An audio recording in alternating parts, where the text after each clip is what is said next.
এই সময় জানাচ্ছে ব্রেকিং নিউজ। দক্ষিণ করিমগঞ্জে তৃণমূলের নতুন মুখ আব্দুল সত্তার সাহেব প্রার্থিতার দৌড়ে নতুন আলোড়ন। দক্ষিণ করিমগঞ্জ বিধানসভা কেন্দ্রের রাজনৈতিক উত্তাপ ক্রমেই বাড়ছে। আজ আরও এক নতুন প্রার্থিত্ব প্রত্যাশীর আবির্ভাব ঘটেছে। তৃণমূল কংগ্রেসের ব্যানারে ময়দানে নামতে চলেছেন সমাজসেবী আব্দুল সত্তার সাহেব। তার এই পদক্ষেপে রাজনৈতিক অঙ্গনে এক নতুন তরঙ্গ সৃষ্টি হয়েছে। ইদানিং সামাজিক মাধ্যমে সত্তার সাহেবকে ঘন ঘন দেখা যাচ্ছে বিধায়ক সিদ্দিক আহমেদের কড়া সমালোচনায়।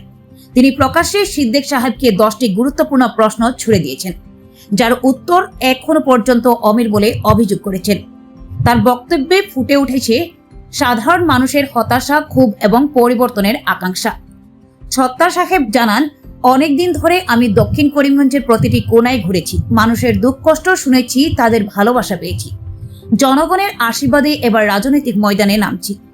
তৃণমূল কংগ্রেসের এই নতুন আগমন দক্ষিণ করিমগঞ্জের নির্বাচনী সমীকরণে নিঃসন্দেহে নতুন মাত্রা যোগ করবে। এখন দেখার বিষয়, জনগণ আসলে কাকে বিশ্বাসের প্রতীক হিসেবে বেছে নেয়, পুরনো মুখ নাকি এই নতুন উদীয়মান নেতাকে। নিউজ ডেস্ক রিপোর্ট, নির্ভীক বার্তা। স্যার, আমরা দক্ষিণ করিমগঞ্জের বিভিন্ন প্রান্ত থেকে নতুন একটি আওয়াজ আমরা শুনতে পাচ্ছি যে আপনি তৃণমূল কংগ্রেসের প্রার্থিত্ব প্রত্যাশী দক্ষিণ করিমগঞ্জে আগামী বিধানসভায়। এটা কি আদৌ সত্যি? ধন্যবাদ। আমি তৃণমূল কংগ্রেসের জেনারেল সেক্রেটারি আব্দুল সত্তার।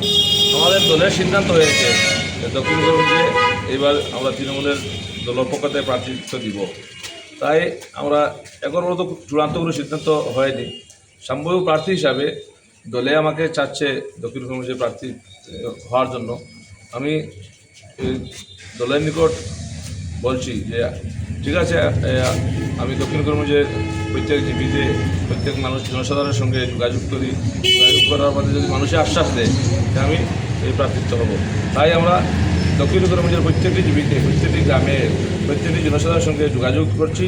মানুষের তৃণমূল কংগ্রেসকে ভালোবাসছে এবং সমর্থন করছে, কারণ ভারতবর্ষের মধ্যে তৃণমূল দল সবচেয়ে স্বচ্ছ ভাবমূর্তিপূর্ণ একটি দল, ধর্মনিরপেক্ষ একটি দল। প্রত্যেক জাতি ধর্ম নির্বিশেষে হিন্দু, মুসলমান, বৌদ্ধ, খ্রিস্টান প্রত্যেক দলেরই মানুষের সাপোর্ট আছে এবং প্রত্যেক দলের মানুষের প্রত্যেক জাতি মানুষের কাজ করে। এই হিসাবে দক্ষিণ করিমগঞ্জে তথা আসামের তৃণমূল কংগ্রেস নতুন এসেছে এবং দলের সিদ্ধান্ত নিয়েছে প্রার্থিত্ব দেওয়ার জন্য। তাই যে আমরা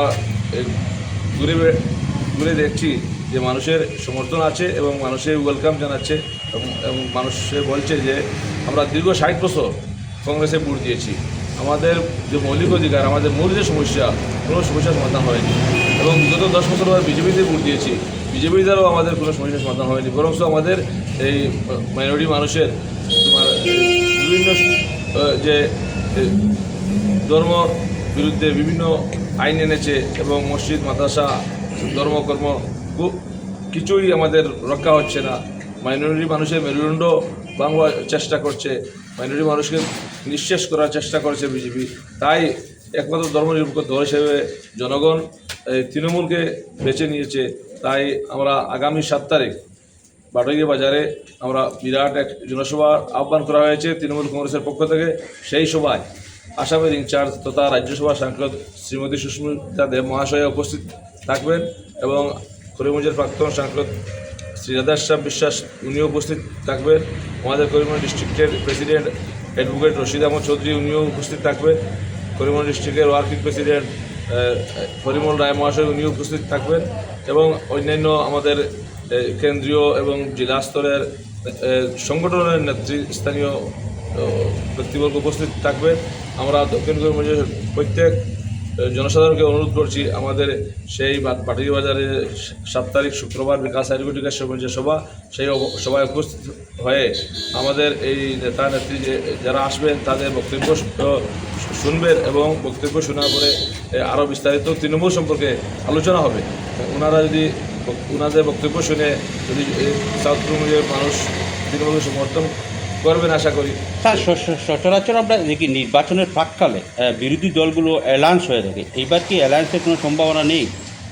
আমরা এই কংগ্রেসের সঙ্গে তৃণমূল তো ইন্ডিয়া জোটের দিল্লিতে অ্যালায়েন্স আছে এবং আসামেও চর্চা চলছে, অ্যালায়েন্স হতে পারে, এখনও কোনো চূড়ান্ত সিদ্ধান্ত হয়নি। যদি অ্যালায়েন্স হয় তো আমরা কংগ্রেসের সঙ্গে থাকবো, আর যদি অ্যালায়েন্স না হয় তো আমরা দলে আমরা আলাদা প্রার্থী দিব এবং প্রার্থী দিয়ে কন্টেস্ট। আরেকটু স্যার বহুল প্রচারিত যে দক্ষিণ করিমগঞ্জে তৃণমূল কংগ্রেসের ওয়ার্কিং প্রেসিডেন্ট পরিমল রায়ও নির্বাচনে প্রতিদ্বন্দ্বিতা করতে প্রস্তুত। এটা কি পরিমল রায় মহাশয় করিমগঞ্জ ডিস্ট্রিক্টের ওয়ার্কিং প্রেসিডেন্ট, তিনি উত্তর করিমগঞ্জে প্রতিদ্বন্দ্বিতা করবেন। উনির ইচ্ছা আছে, কিন্তু এখনও চূড়ান্ত কোনো সিদ্ধান্ত নেননি। দল থেকে এখন পর্যন্ত আপনাকে বিবেচিত করা হচ্ছে? আমাকে প্রস্তাব দেওয়া হয়েছে প্রার্থিত্ব হওয়ার জন্য, এবং আমি বলছি যে আগামী 7 তারিখ এই সাউথ করিমগঞ্জের জনগণ যদি আমাকে চায়, আমাকে সমর্থন করে, এই জনগণের সমর্থন নিয়ে হয়তো চূড়ান্ত প্রার্থিত্ব নেওয়ার সিদ্ধান্ত। স্যার আপনি কি মনে করেন প্রতিপক্ষ দল কংগ্রেস বা বিজেপিকে আপনি টেক্কা দিতে সক্ষম হবেন?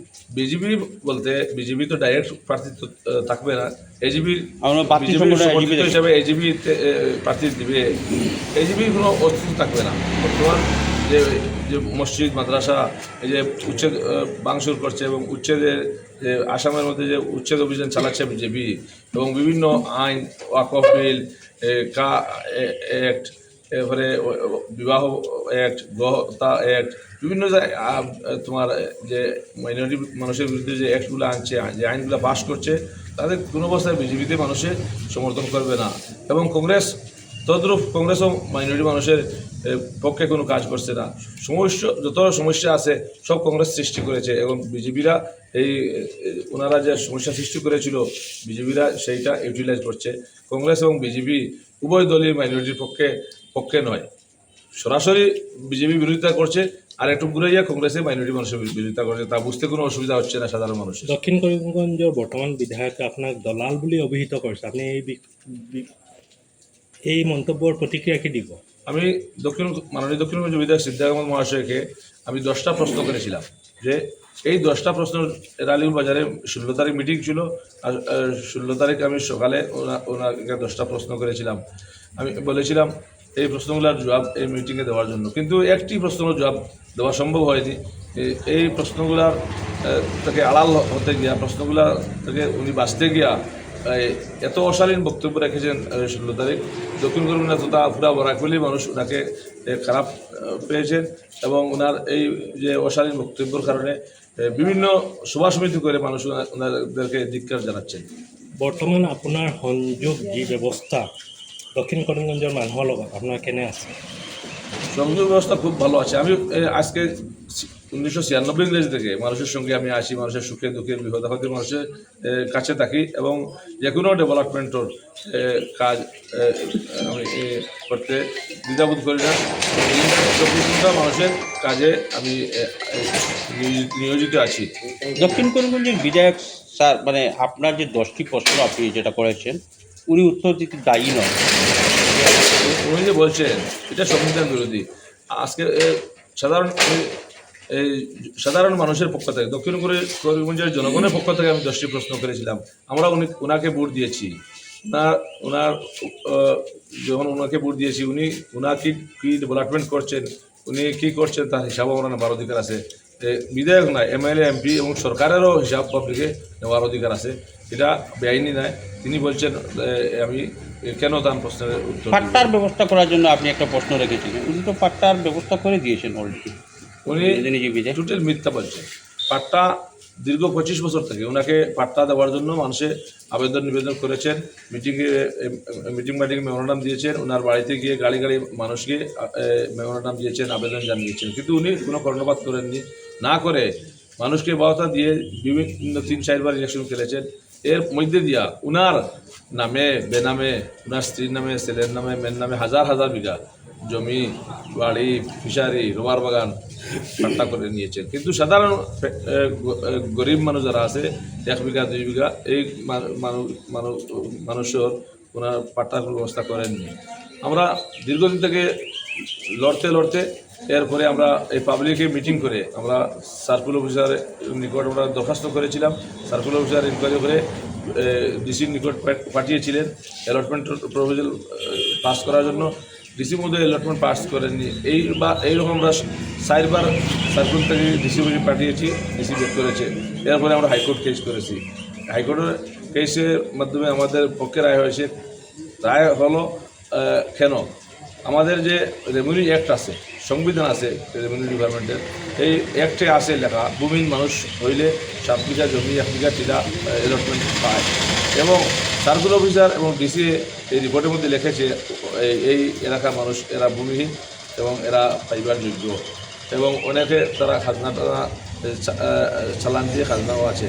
সেই হিসাবে হাইকোর্টের রায় দিয়েছে। হাইকোর্টের রায় মতো 33টা হয়েছে, আর বাকিগুলা হওয়ার পথে এই মুভমেন্টেই ওনারা অন্য একজন মানুষ দ্বারা, অন্য একটা সংগঠন দ্বারা আমাদের এই পাট্টাটু আটকানোর চেষ্টা করেছে, তাই আমরা প্রতিবাদ করেছি। দক্ষিণ করিমগঞ্জের বিধায়কে আপোনাক কৈছে অস্তিত্বহীন একজন ব্যক্তি যি মোৰ বিৰুদ্ধে প্ৰচাৰ কৰি আছে, ইয়াৰ প্ৰতিক্ৰিয়া আপুনি কি কয়? দক্ষিণ করিমগঞ্জের বিধায়ক যিনি, উনি লাগাম ছাড়া বক্তব্য রাখেন। কারণ 6 মাস আগে আপনারা দেখছেন করিমগঞ্জ না বরাকবাসী আসামের মানুষ দেখছেন, উনি আমার পক্ষে বক্তব্য দিয়েছেন জায়গায় জায়গায় যে সত্তার সাহেব ভালো মানুষ, নামাজি মানুষ, জমাতি মানুষ, এবং ওনার মেয়েও ভালো মানুষ। তো 6 মাস আগে আমাকে অতি ভালো আখ্যা দিয়েছেন, সার্টিফিকেট দিয়েছেন, আর 6 মাস পরে উনি বিজেপিতে গিয়েছেন কৌম বিক্রি করে। ওনাকে 2021 ইংরেজিতে মহাজোটের প্রার্থী হিসাবে মাসে কৌমের খাতিরে ভোট দিয়েছিল। উনি 6 মাস পরে কৌম বিক্রি করে বিজেপিতে গিয়েছে, এবং তার সঙ্গে বিজেপিতে না যাওয়ায় আমরা এই কারণে আমাকে তোমার দালাল বলছে। ঠিক আছে।